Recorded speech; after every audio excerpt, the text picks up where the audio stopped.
tăng đó là gì tu na hiền phai sen na changin phai sen à tua lupa phật suala nupui thia vangin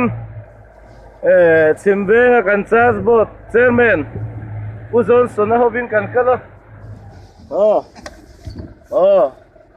chuan hey tu na hian kan motor a ding ria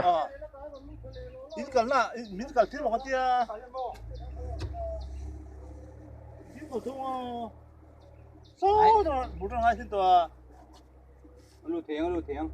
a tan lu thak thiang lu lam kha thei lu tuk chuk zong ania chuk zong ni a tol thari ri me lo kong hi so dai kara so thei lo adia so le ngai kan leng lo mai thei an den ang sa char kan den ve thei lo nai ber hi lo thei le boy ta hen u na nu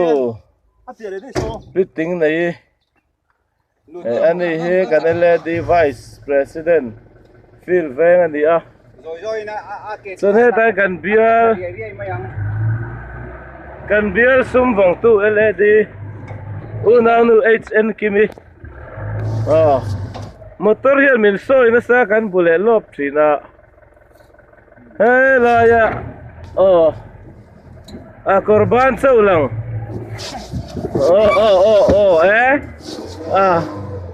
min soi ve ni ani hi una pakuma ani ai lu tàu pal chân lu hay thầy na nia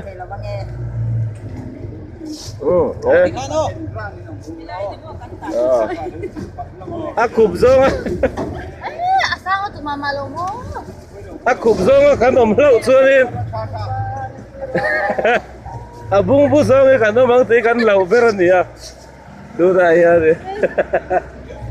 Wase kan vice president here apaliana ani hianin alo her chang chang den her ngir ve kham sama